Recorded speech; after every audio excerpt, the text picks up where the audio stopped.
most of us will be fasting all day Saturday until the sun sets, right? Because that's when Lord Nrsingadev makes his appearance.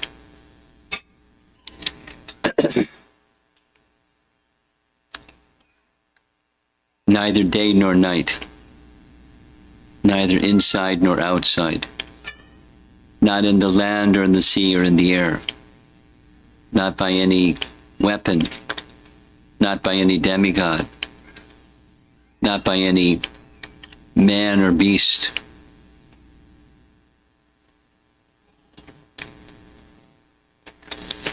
Clever Hiranyakashipu got outsmarted.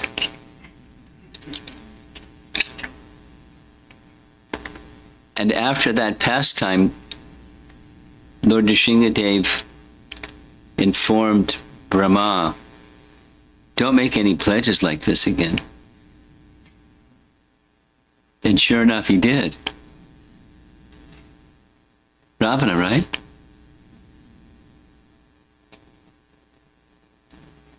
In Brihat Bhagavatamrita, this is one of Brahma's statements about his being disqualified to receive mercy from Lord Vishnu, because even he gives him a direct instruction, he does something else. Now, is this messing up? Is this where it just changed the microphone position? Is that messing up with the camera? It's okay. Okay. So we're at a stage of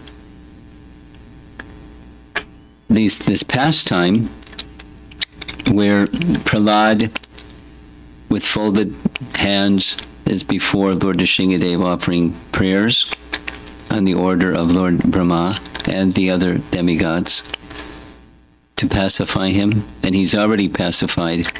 Now he's making different wonderful statements.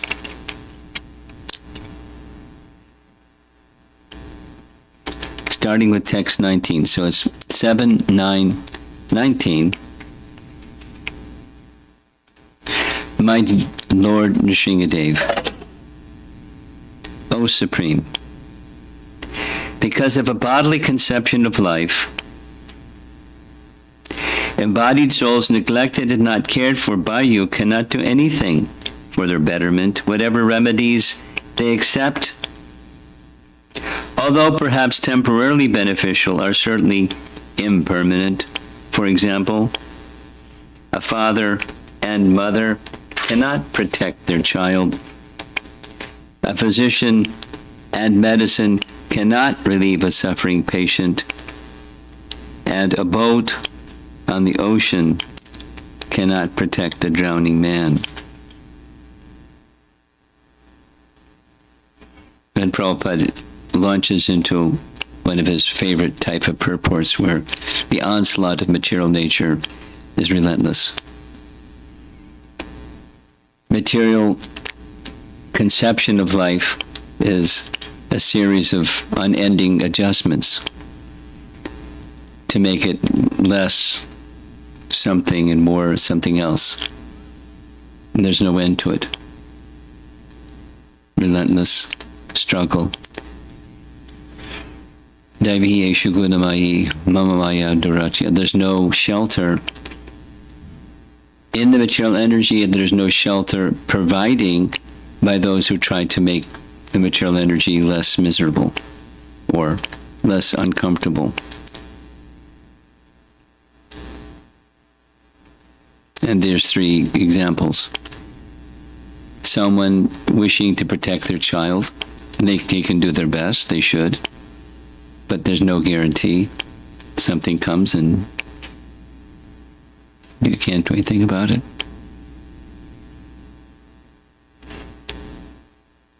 Or a physician with good medicine, good diagnosis, tries to cure a patient, no guarantee.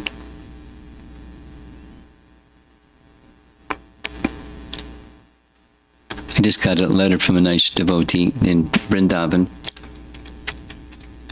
shoulder, knee swelling, knee pain, taking some treatments, just having to tolerate it, trying this, trying that, but still swelling and pain. It's just part of the disease and old age of material bodies. You can do something, as Prahlad is saying here. Perhaps temporarily beneficial, but the Supreme Controller is the Supreme Controller, and adjustments don't take care of the laws of nature. They don't change. Or the ship at sea. So there's somebody drowning, and the ship goes out to save somebody drowning. That's nice. The ship can also drown or capsize. Prabhupada writes, our humble attempt to propagate the Krishna consciousness movement all over the world is the only remedy that can bring about a peaceful and happy life. That is, be connected to Krishna. The eternal life is the peaceful and happy life. We can never be happy without the mercy of the Supreme Lord. Tvad upekshitanam. If we keep displeasing our Supreme Father, we shall never be happy within this material world in either the upper or lower planetary systems. Text 20. My dear Lord, in this material world, everyone is under the modes of material nature, being influenced by goodness, passion, and ignorance. Everyone from the greatest personality, Lord Brahma, down to the small ant, works under the influence of these modes. Therefore, everyone in this material world is influenced by your energy. The cause for which they work, the place where they work, the time when they work, the matter due to which they work, the goal of life they have considered final, and the process for obtaining this goal, all are nothing but manifestation of your energy. Indeed, the energy and energetic are identical. All of them are but manifestations of you.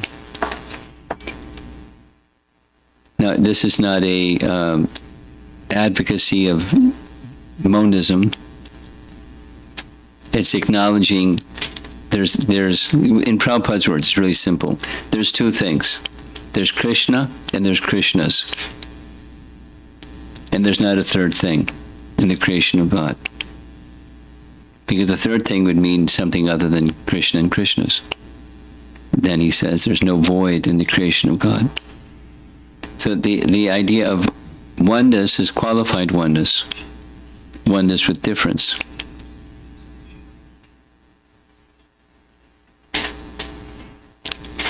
Something that I learned from Jiva Goswami's writings is, don't mind a little detail, in Jiva Goswami's Paramatma Sandarbha. What's the Paramatma Sandarbha? It's the section of his Sandarbhas that deals with the living entity, material nature, and that the controller of both in the material realm. Paramatma is the controller of both. But to speak about Paramatma, what does he do? The living entities are controlled by him, and the agency of that control is Prakriti. So what's the relationship between living entities and Paramatma? What's the relationship between the material nature and Paramatma? What's the relationship between living entities and material nature? Jiva Goswami, as a follower of Chaitanya Mahaprabhu, made his appearance in, or took his, is from the disciplic succession of Madhvacharya. Yes? Brahma, Madhva, Gaudiya, Sampradaya. Jiva Goswami is in that same line, as are we. However, when Jiva Goswami compiles Paramatma Sandarbha, which describes three of the things: Paramatma, or the Lord, the living entity, and Prakriti. The reference source is Ramanujacharya's teachings. Because, what's the reason? The reason is that the teachings about, two reasons. The teachings about the soul and Prakriti that counteract or contradicts or defeats impersonalism is very, very systematic and thorough. Very detailed, very involved, very thorough. And the source from which, and he says specifically in the Sandarbhas, the source from which he is drawing is one mentioned just the other morning. One Muni from a scholar in Ramanujacharya's line, just a few generations after Ramanujacharya, named Jamata or Jamatri Muni. And because the teaching of Ramanujacharya, not that he labeled it like this, but it became known after his time, the relationship between the Supreme Lord and everything is they are attributes or vishishtas of that Supreme. It's called Vishishta Advaita. I hope you don't mind some detail. Vishishta means attributes, and those attributes have a relationship of oneness with their source. You with me? All things have a relationship with the source. The relationship is their vishishtas or attributes, and there's a relationship of oneness with the source. Vishishta Advaita. There are attributes. You know, in Shankara's teachings, or in Shuddha Advaita, absolute monism, there's no attributes, because there's only one thing. There's only Advaita. Ramanuja says, no, there are attributes, and those attributes have a relationship of oneness with the Supreme. They're real. And there's a relationship of those attributes with the source. That's what this verse is saying, that we just read. There's a difference that's not spoken of in this verse, that Chaitanya Mahaprabhu emphasized. There's a oneness and a difference simultaneously. But this is the oneness. But even with oneness, it doesn't mean there's absolute oneness. It means there are attributes. They're real. They're vishishtas. Living entities are real. Material nature is real. The varieties within material nature are real. The distinction between living entities and matter is real. The distinction between living entities and the supreme living entity is real. That's Madhvacharya. Emphasis on differences. The differences are real.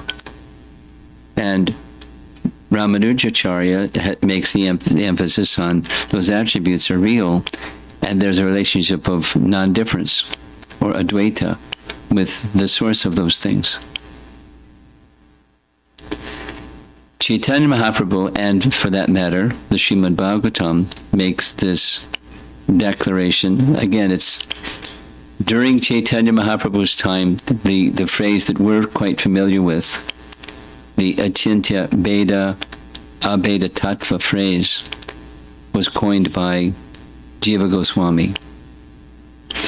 Because Lord Chaitanya took the non-difference and the difference aspects, because there is. So let's just read the verse again. This is text 20. My dear Lord, everyone in this material world is under the modes of material nature, being influenced by the modes, etc., etc. The cause from which they work, the place where they work, the time where they work, the matter due to which they work, the goal of life they have considered final, and the process of obtaining this goal, all are nothing but manifestations of your energy. Vishishta Advaita. Clear? Indeed, since the energy and the energetic are identical, Vishishta Advaita.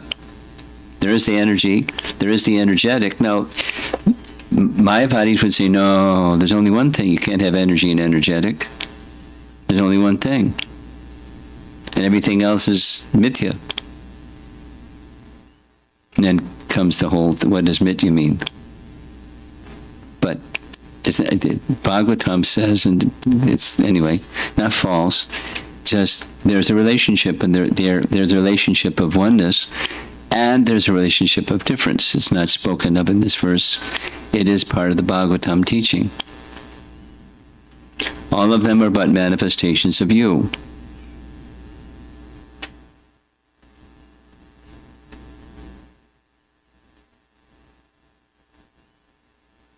I'll just read one part of the purport. The words Yasmin Yato Yahi Yarhi Yenacha Yasmat indicate that all activities, whatever they may be, are but different features of the Supreme Personality of Godhead. That's Vishishta Dvaita. They're attributes of the non-dual Supreme.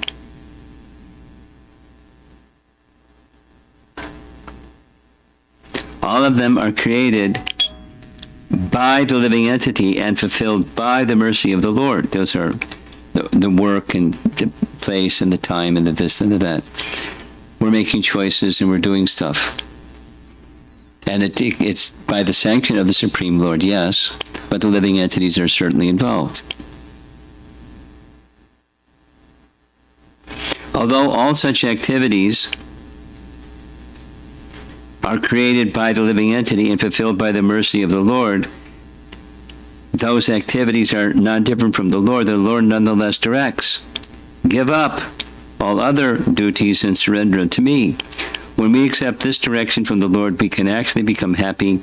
As long as we work according to our material senses, we are in material life. But as soon as we act according to the real transcendental direction of the Lord, our position is spiritual.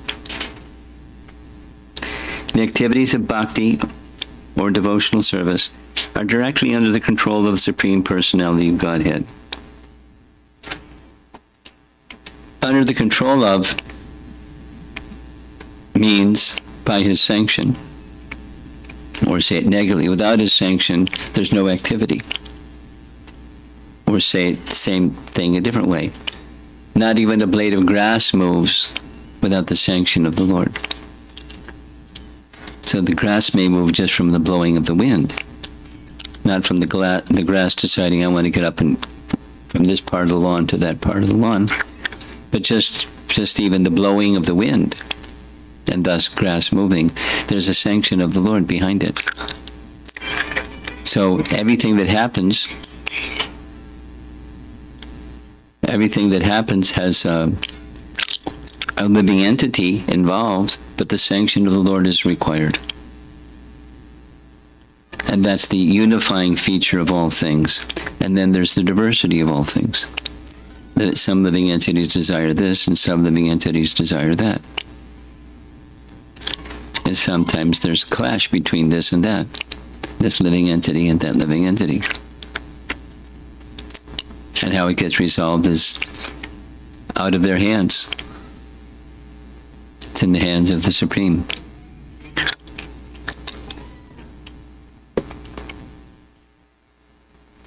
When one gives up materially designated positions and works directly under the Supreme Personality of Godhead, one's spiritual life is revived.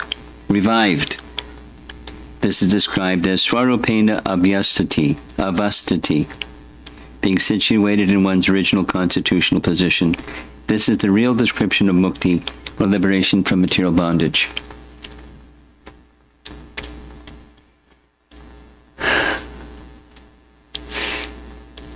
The construction of the Bhagavatam is that there are 10 topics, and they're listed twice in the Bhagavatam. One of the places they're listed is in the last chapter of Canto 2 and the last chapter of Canto 10.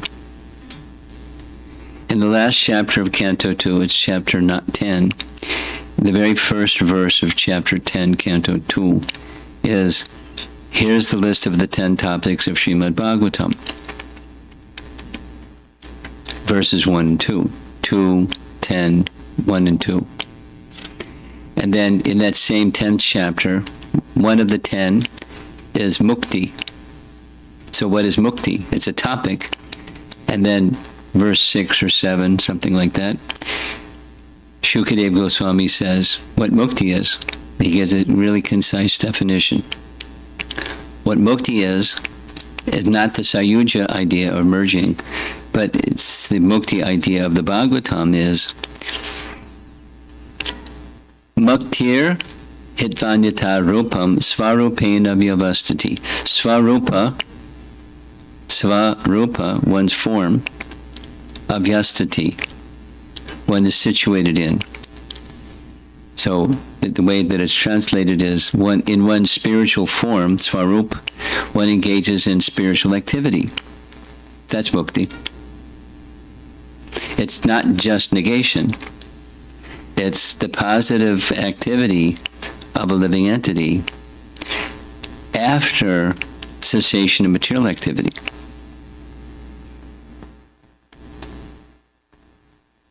It's a nice understanding. It's an important understanding. I'll focus on it for a little bit longer.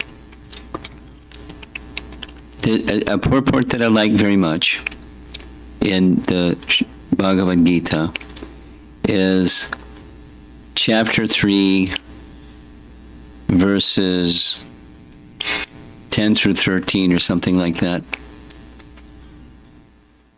Chapter 6. Chapter 6. It's the Dhyan Yoga chapter. And it's the set of verses where Krishna is describing in the stage of meditation, in Dhyan Yoga, when one becomes fixed. So it's a definition of samadhi. There are certain characteristics of what's going on when somebody's in samadhi. How do you know? What are the characteristics? And in the purport, Prabhupada explains, according to the Patanjali Yoga system, which chapter 6 is a synopsis of, there's stages of meditation that are identified. And he gives what the Sanskrit is of those stages of meditation in the Patanjali Yoga system. And the culmination of that is beyond, put it this way, it's beyond negation. It's not just stopping this and stopping that and stopping the other thing. It's the positive. And then Prabhupada goes on to say that the Buddhist conception of meditation is the stage of nirvana. What does nirvana mean? The translation of nirvana is cessation of material existence. By meditation and by the life of goodness, nonviolence, compassion, charity, simplicity, cleanliness, etc., etc., the Eightfold Path of Buddha, mode of goodness. It's meditation. Meditation on what?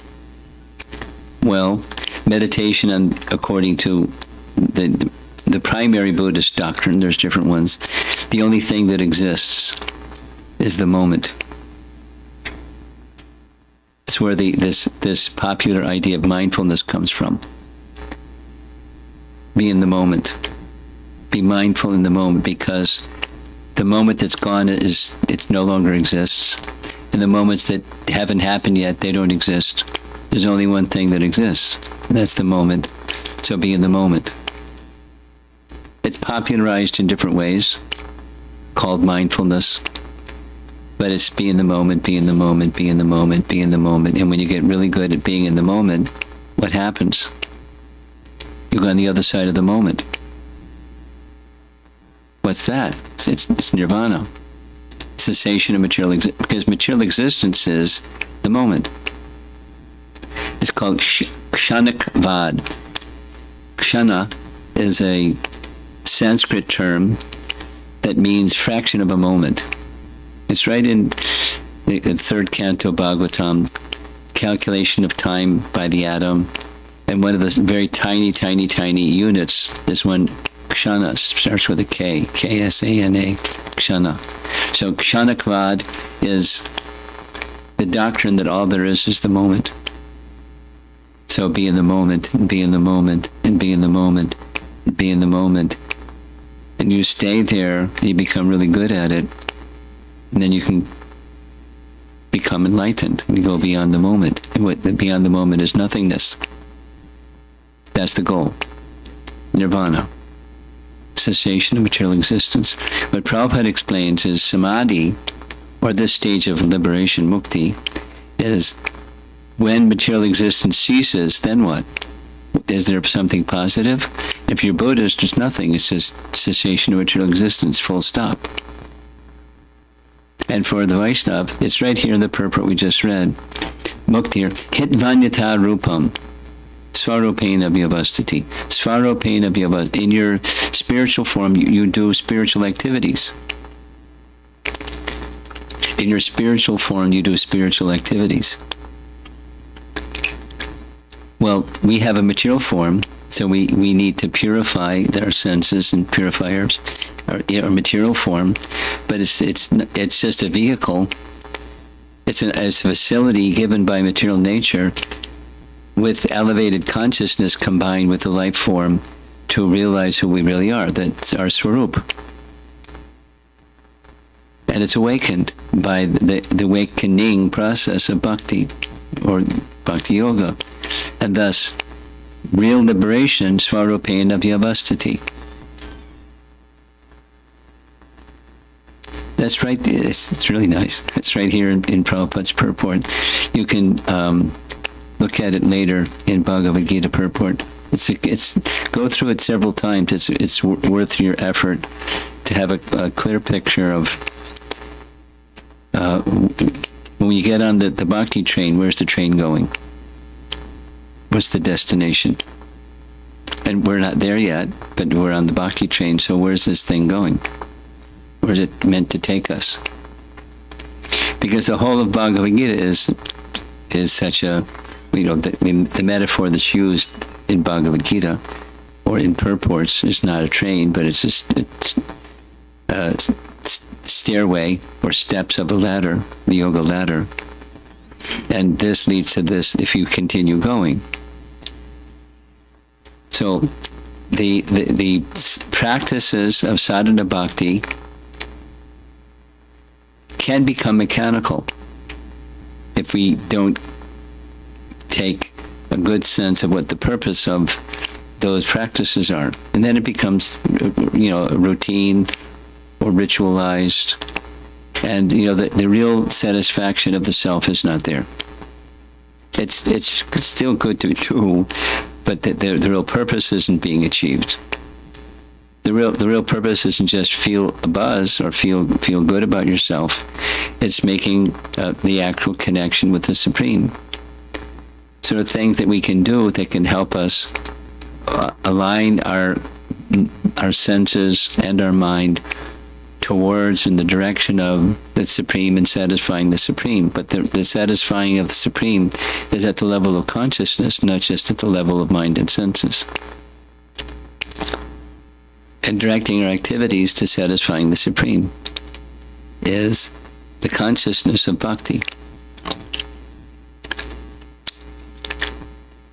So, the Prahlad's prayers, in one sense, Prahlad's prayers are giving us a nice picture of the relationship of the Supreme to all things. It's called sambandha, or relationship.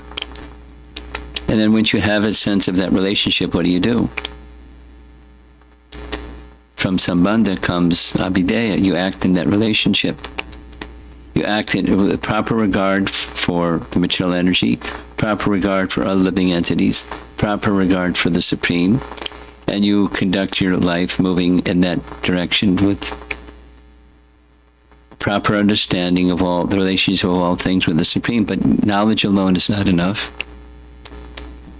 And detachment from fruit activities alone is not enough. It's the connection with the Supreme, loving attraction for the Supreme. Therefore, the summation of Prahlad's teachings is to teach us the way of pure devotional service. In the way of pure devotional service, we really do need to understand what's what. What are all things in relation to the Supreme? Because if we're not seeing, what happens if you don't see things in relation to the Supreme? You're covered by the illusory energy, and you start seeing those things in some other way, like a source of happiness or a source of displeasure. And then you start manipulating those things so that the displeasure goes away and the happiness is what you're experiencing, but it's never happiness, never lasting happiness, as the previous verse says. Maybe for a short while, some benefit is perceived, but then something happens. Poof. Or slowly, just that it's gone. The happiness is gone. The configuration of matter has changed, and you're struggling again and again, and literally endlessly. So yoga is to break that struggle and to make the conscious connection with the Supreme. So hearing from Prahlad will help us align ourselves towards a life of pure devotion. That's what he's doing. In some places, he speaks very deprecatingly about himself. In some cases, he speaks very joyfully about his relationship with Lord Nrsimhadev and thus himself, his joy. There's movements of his bhavas, his ecstasies. And that's how to understand why when he says this in this place and that in that place. It's just he's experiencing ecstasy, and according to his ecstasy in his relationship with Lord Nrsimhadev, he expresses things somewhat differently from time to time.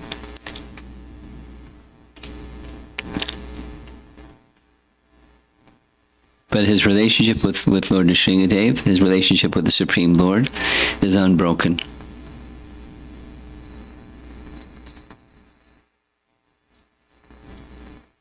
And by association with Prahlad, it'll start to rub off on us too. By hearing from him, we get his association, and by getting his association, our consciousness can be elevated like his consciousness. We're not necessarily going to see just as he sees, but gradually, the way the Bhagavatam works is those sound vibrations have a way of impacting consciousness, so then you start to see according to the light of the Bhagavatam. The lens through which you see starts to change. The world around you doesn't change. The way you start to see the world around you starts to change, because consciousness becomes cleansed and lifted. So it's nice. Even if one doesn't understand something or a whole bunch of somethings, that's okay. Keep going and continue hearing, because it's consciousness purifying and lifting to the stage of pure devotion like Prahlad.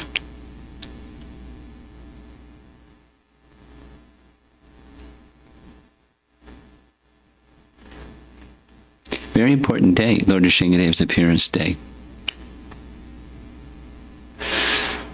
Like Krishna's appearance day, very important day. So let's see if there's some discussion.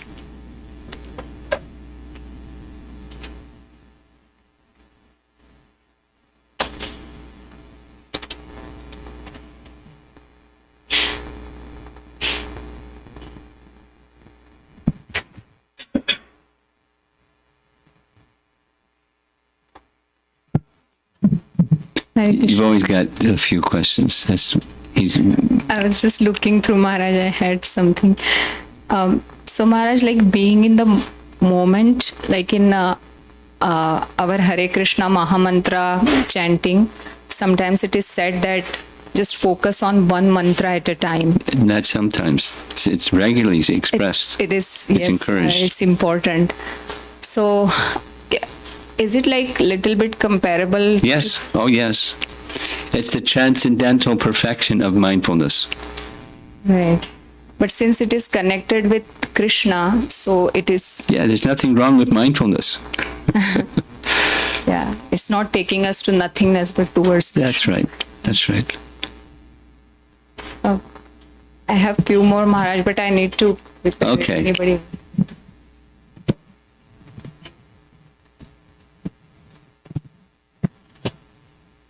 Hare Krishna Maharaj. So you were explaining the loving attraction towards Supreme Lord, right? Yeah. And you discuss about the mechanical things also, routine work, right? I mean, in the devotional, right? Yes. How we will differentiate that? How do you differentiate? Yes. Well, it's the consciousness. Doing something mindlessly and doing something mindfully.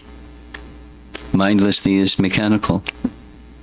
And it's easy. It doesn't take much effort, at least, to do things mindlessly. Just, routine. And there's no taste. So you can't stay there too long. And then you do something else because you want some variety and you want some juice. But there's no juice in just changing things either. And then what, to become frustrated. So the difference is we follow standards and practices and even schedules and routines and regulated life. That's wonderful. And to prevent them from over a period of time becoming mechanical, connect with the purpose behind those practices. And it takes doing it again and again. It takes a purposeful life, not just a regulated life.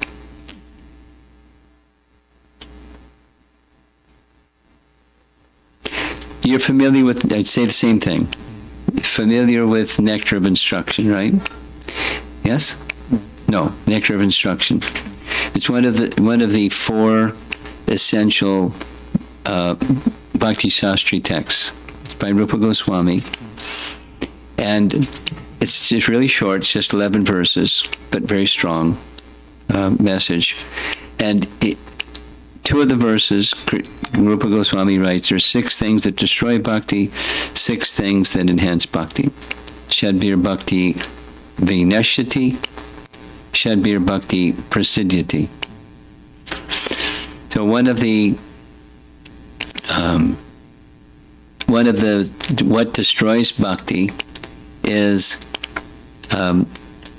neglecting to follow regulations or following regulations without understanding the purpose behind those regulations.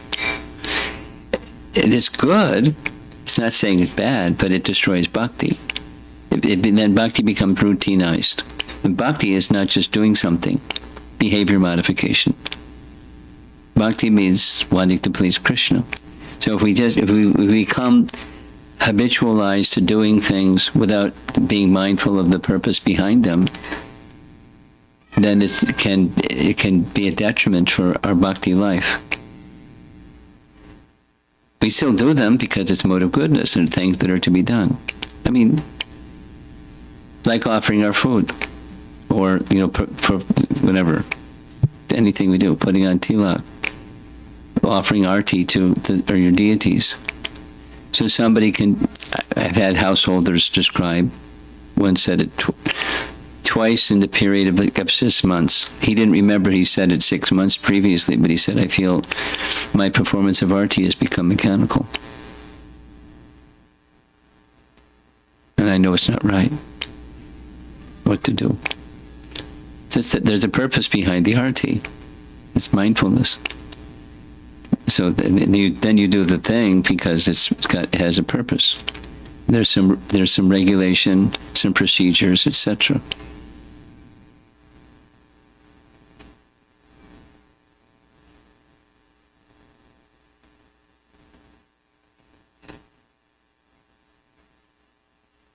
Okay. Thank you, Guru Maharaj. Way by the stairs.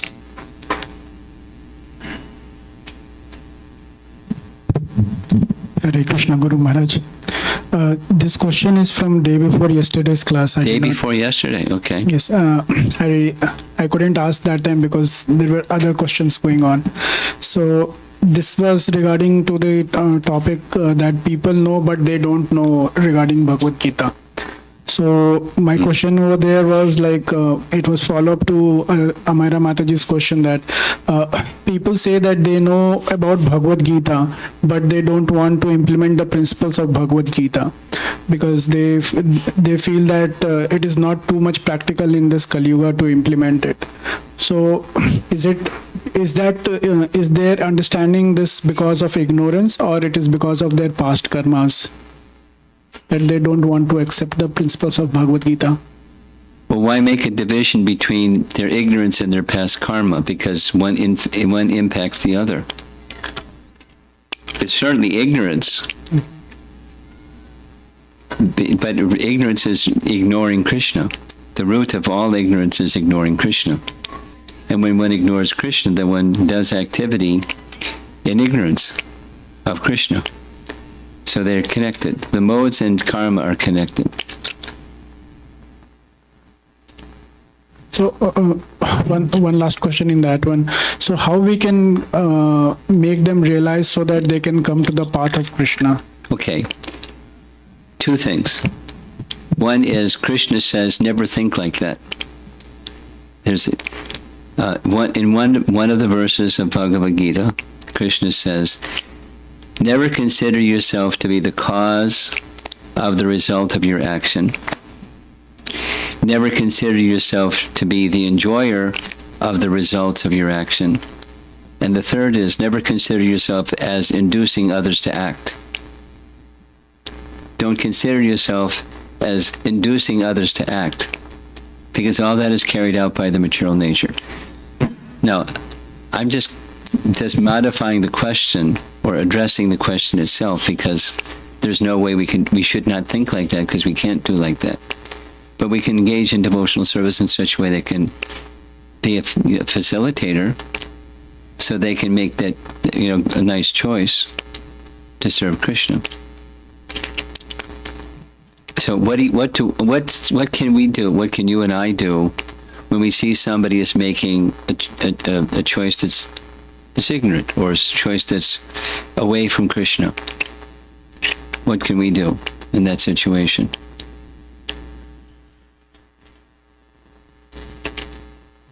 The most powerful thing is your Krishna consciousness. Achar is sadachar is the best thing you can do.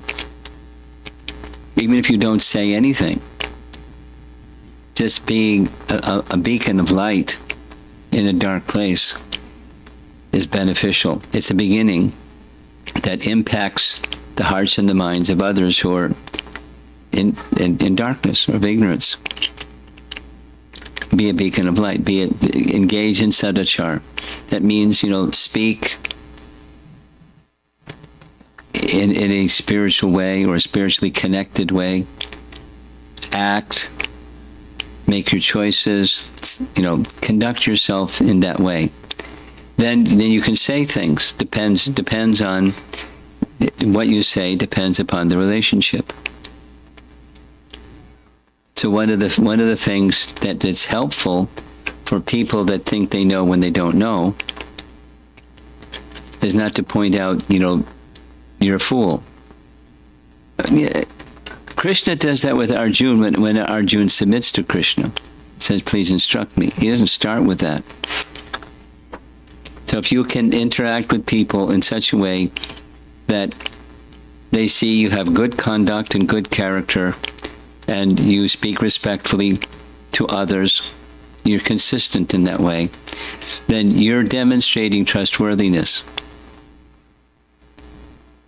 And when you're demonstrating trustworthiness, when you say a little something, they take it seriously because you're a trustworthy person. You follow? Yes, thank you, Guru Maharaj. So then it depends on the relationship. So you may start, rather than something that's like a frontal confrontation with their absorption in ignorance, it can be something that's small, and it touches their heart. It depends. So it's all relational. So it depends on time, place, circumstance. The deeper issue is already touched upon. It's ignoring Krishna. So how to help them turn towards Krishna without them feeling, oh, you just betrayed my core position of turning away from Krishna. So have them turn towards Krishna a little bit in some way that doesn't feel uncomfortable for them, and they feel good about it.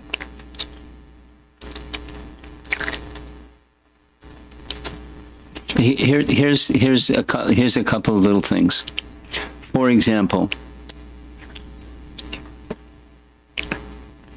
this is a bhakta training model. No, you don't have people submitting to a bhakta program, but the bhakta leader gets to meet people and they build some friendship. In the course of that friendship, they ask them, let's make a list of things that you feel they're obstacles for you, there's attachments for you that are blocking you making further spiritual progress. So that's speaking to somebody who wants to make progress. And they make a long list. Okay, it's a pretty good list. Now, out of all that list, what's something that you feel wouldn't be so problematic for you to do without? So some people, if they become vegetarian, if they're not vegetarian, or if they learn mantra meditation, if they learn something that they find it's doable and it's beneficial for them,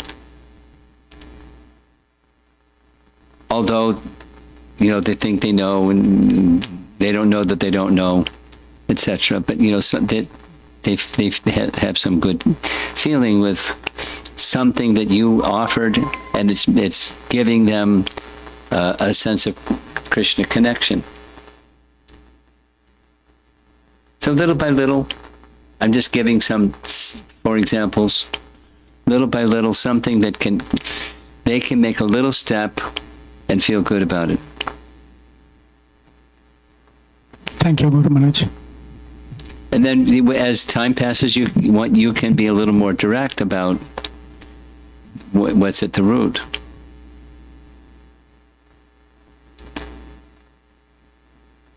You have something. I have something, but I'm still... You're still processing? Okay. Anybody else? Time's running out. Hare Krishna Maharaj. In continuation to Pranav Prabhu's question... Can you take your mask away? I can then hear you better. Okay, am I audible, Prabhu? That's better. Okay. So in continuation to Pranav Prabhu's question, so yes, we should not be thinking how others will improve or how they can improve, kind of, but what happens if they are part of your own family members? What happens if what? If they are part of your own family members and they don't like you being in Krishna consciousness. Okay.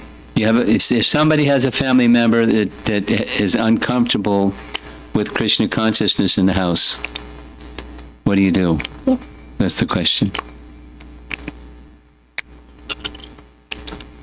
Get real transcendental real fast.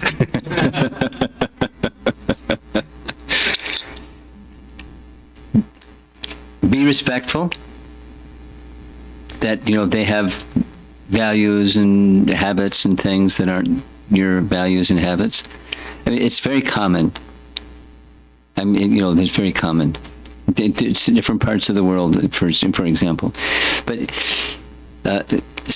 something that I have been sharing with two people that are exactly in that situation is you can capture more bees with honey than with vinegar.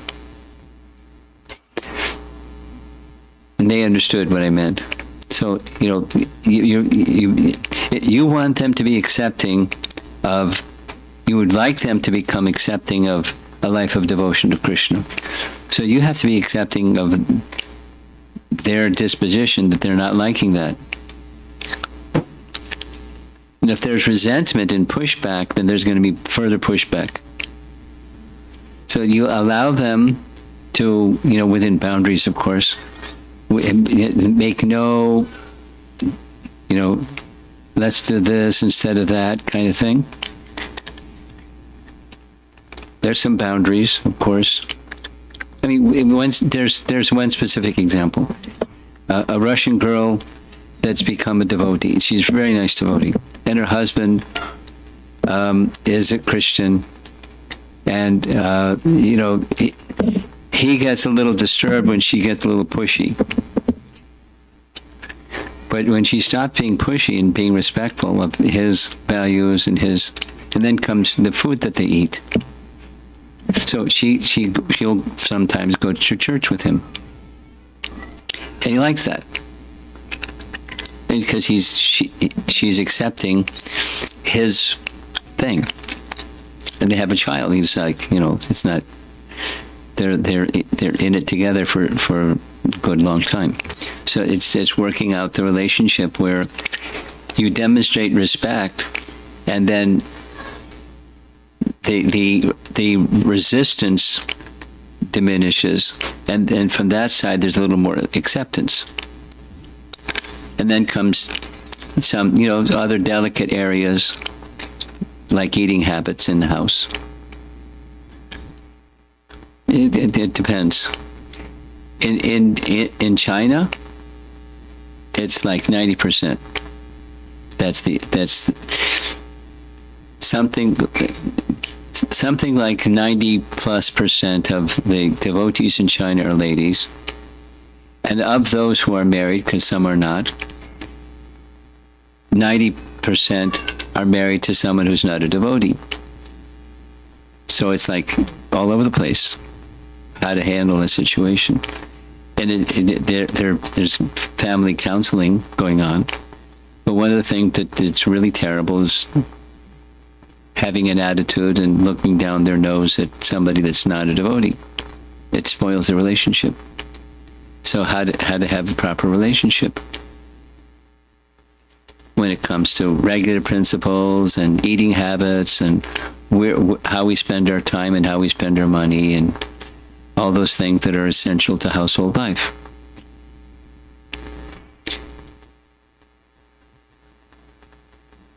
So the starting point is being respectful, and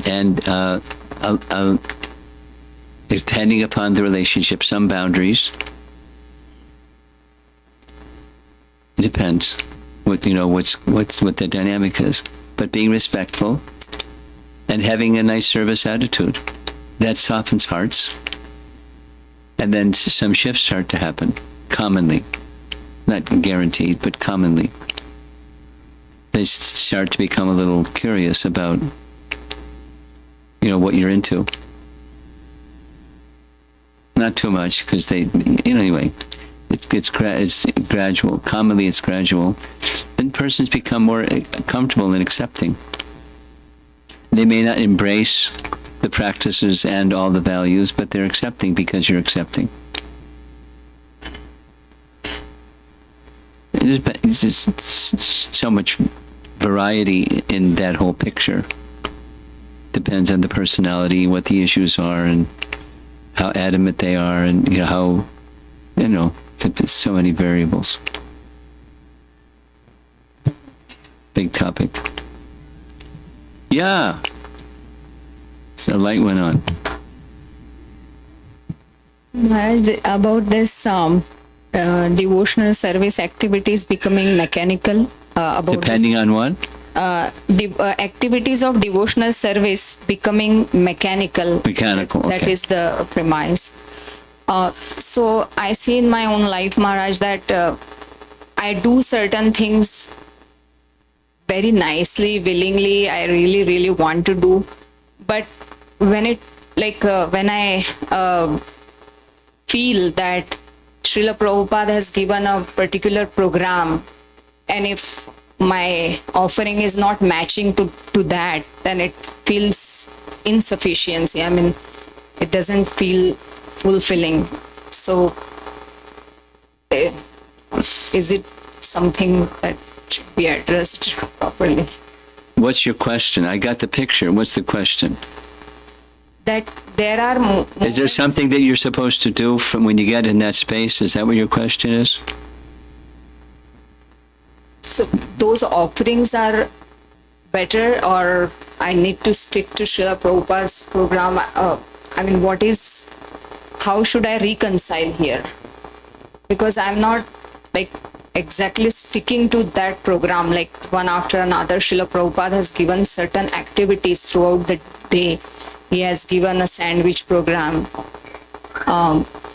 But I'm doing certain things according to my time and space, but I want to do those activities which I can do, because we have been hearing also, even if you're offering Your question is I'm confused. It's like watching fireworks at 4th of July. It's kind of all over the place.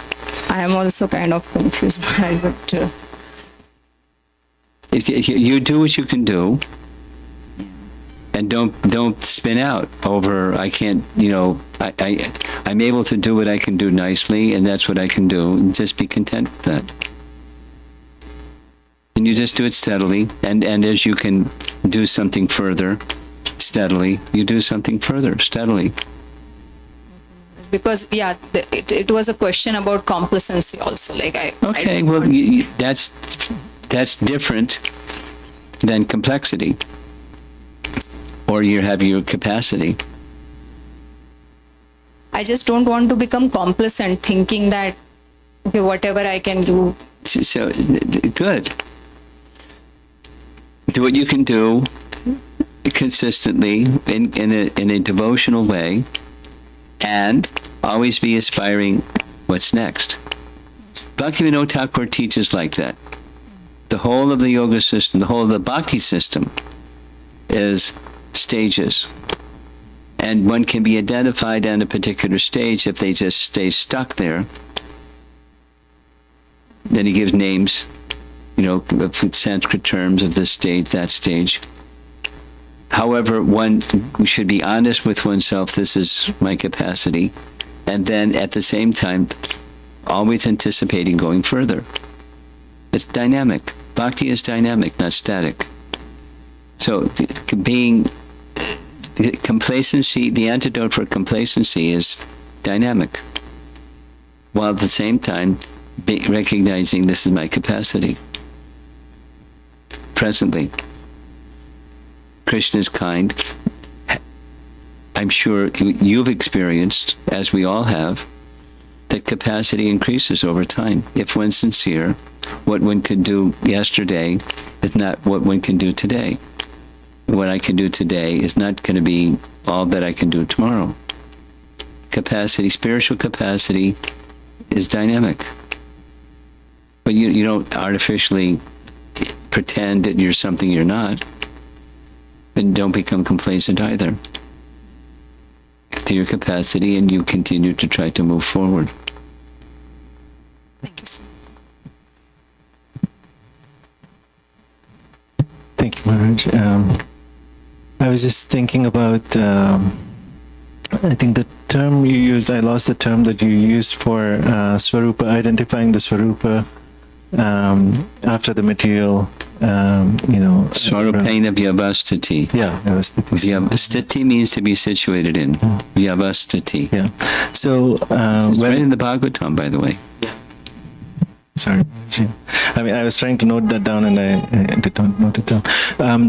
So my question was around when somebody is situated in that Swarupena Spiritual identity. Yeah. They are not in the material world, or is there a chance? The body is, but they're not. Okay. So there can be souls who can still be here, but still. Of course. Yeah. Of course. It's consciousness. The soul is conscious in consciousness. So consciousness is in the spiritual plane. The body is here, and consciousness is with Krishna. And they know who exactly they are. Well, it's gradual. It's, that takes, it's unfolding. It's not, 1 or 0.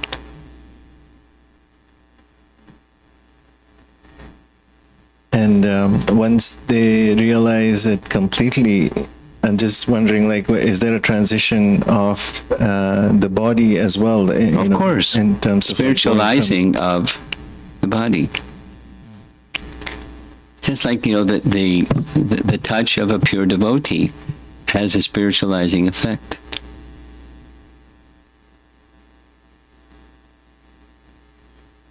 Paraphernalia used by the pure devotee has a spiritualizing effect.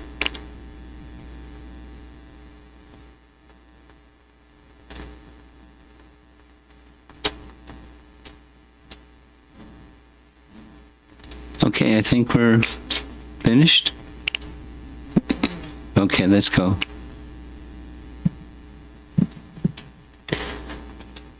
First question is by Uttam Bhakta Das Prabhu. He's Who? asked Uttama Bhakta Das. Uttama Bhakta, okay.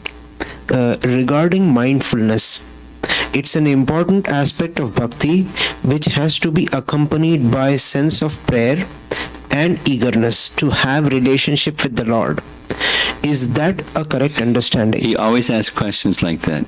He makes a declarative statement and wants to know, is this correct? Yes, very good.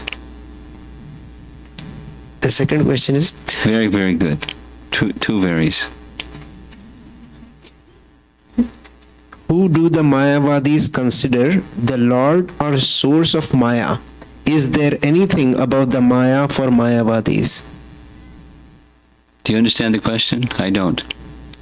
He's asking, is there anything above Maya? Above? Above, yeah, above Maya, or is No, for, there isn't even a Maya. All there is Brahman. for Mayavadis? For Mayavadis, there isn't even Maya. That's the second thing. All there is Brahman. So Brahman is the source of Maya. No, there is no such thing. There's only one thing. Brahman. There's one thing.